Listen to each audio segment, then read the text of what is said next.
Nous allons toucher au roman. Ouais. Allez-y. Le roman est un genre littéraire en prose qui est né au XIIe siècle et qui se caractérise par le fait de raconter une histoire. Dès lors, on voit la différence entre roman et poésie. Le roman est un genre narratif qui repose sur des caractéristiques précises. Donc, le roman suit une architecture bien définie, avec un schéma narratif. Le schéma narratif, c'est situation de départ, perturbation, dynamique de l'action, résolution, situation finale. Et c'est à ce schéma narratif qu'obéit tous les genres narratifs, qu'il soit le roman, qu'il soit le conte, qu'il soit même la nouvelle ou même l'épopée. Ensuite, le roman est cadré dans un espace bien défini. Dans un roman, le romancier doit définir l'espace dans lequel se déploie l'action, l'histoire qui est racontée. Ensuite, dans le roman, il doit y avoir un temps. Et quand on parle de temps dans le roman, il y a deux temps. Le temps de l'histoire et le temps du récit. Ça, ce sont des points purement techniques. Parce que des fois, vous voyez que l'histoire qui est racontée dans un roman n'est pas linéaire. C'est une histoire, des fois, qui peut être tordue. Des fois, l'auteur peut étirer le temps. Des fois, il peut rétrécir le temps. Ça veut dire que l'histoire, le temps qu'a réellement duré l'histoire, est souvent différent du temps qu'on voit dans le roman. Il y a donc des distorsions temporelles. Donc, il y a un temps dans un roman. Ensuite, il y a des personnages. Parce que ce sont les personnages qui sustentent l'histoire racontée. Et ces personnages sont des êtres fictifs, des êtres de papier, qui ont une identité, qui ont un nom, qui habitent quelque part et qui ont une psychologie. Parce que ce sont des êtres qui pensent, qui réfléchissent. Et à partir de leur pensée et de leur psychologie, l'écrivain véhicule des idées. En plus, dans un roman aussi, il y a le narrateur. Le narrateur qui est le plus souvent différent de l'auteur. Et des fois qu'on a tendance à confondre narrateur et différent de auteur. Le narrateur, c'est celui qui raconte l'histoire dans un roman. C'est un être de papier qui est construit par l'auteur lui-même. Et ce narrateur maintenant peut des fois être l'auteur lui-même. C'est le cas dans les romans autobiographiques. Dans un roman autobiographique, celui qui dit « je », c'est celui-là qui est l'auteur. Et là, on peut penser au pacte autobiographique de Philippe le Jeune. Lorsqu'il dit que l'autobiographie est un récit rétrospectif qu'une personne fait de sa propre personnalité. Et là, le je auteur égale je personnage égale je narrateur. Ensuite, c'est à partir du narrateur qu'on définira aussi le point de vue, c'est-à-dire la focalisation. Et vous connaissez tous les focalisations. La focalisation interne, la focalisation externe et la focalisation zéro, qu'on appelle focalisation omnisciente. Donc c'est là les caractéristiques d'un roman.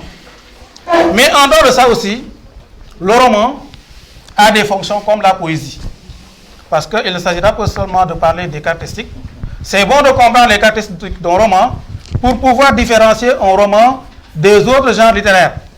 Mais aussi, comme ces autres genres littéraires, le roman a des fonctions. Et parmi les fonctions, je commencerai par la fonction esthétique. Parce que quand on parle de littérature, la première fonction, c'est la fonction esthétique. Parce que toute littérature a une visée esthétique. Donc, pour le romancier, quand on parle de fonction esthétique, c'est lorsque le romancier met en avant la forme, l'écriture. Le roman donc devient un vaste champ d'expérimentation d'une technique. Et technique, quand on parle de technique, on parle d'une technique littéraire. Là maintenant, le romancier ne se soucie plus de véhiculer des idées. Ce qui l'intéresse, c'est comme les pharmaciens, c'est la beauté de son texte. Et là maintenant, pour illustrer, le plus souvent, on peut se référer aux écrivains du nouveau roman, comme Alain Robbe-Gillier, qui nous a donné de beaux exemples en ce sens. Parce que nous avons la modification, nous avons les gommes, et vous savez tous que dans les gommes, son expérimentation consiste même à faire une confusion, écrire en mettant des confusions.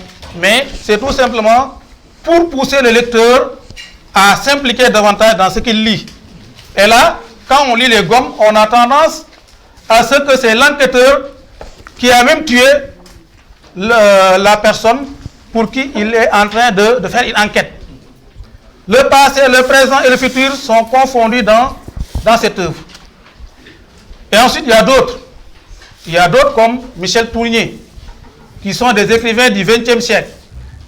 Et si on cite, par exemple, Vendredi ou les limbes du Pacifique, on voit que dans ce roman-là, les personnages ne sont plus des êtres humains seulement. Parce que aussi, faire le travail de l'écriture, c'est des fois abolir la notion de personnage. Donc, dans Vendredi, on voit que Michel Tournier a choisi comme personnage une île. Esperanza, l'île Esperanza est un personnage. Il y a des plantes qu'on appelle là-bas des mandragores. Les mandragores aussi, ce sont des personnages.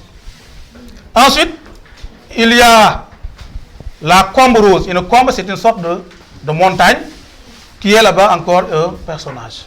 Les personnages humains ne sont que deux. Vendredi et Robinson Crusoe. Donc, c'est tout simplement une façon de se départir de la façon traditionnelle de mettre un personnage dans un roman en lui inculquant une psychologie. Parce que le personnage ne doit pas seulement avoir une psychologie. Il faut expérimenter d'autres techniques. Et d'autres techniques qu'il a encore expérimentées dans ce roman, il a allié philosophie et roman. Il écrit ce qu'on appelle des logbooks. Après avoir raconté quelque chose, il réfléchit de façon philosophique. Donc, il allie philosophie et littérature. C'est une forme d'expérimentation.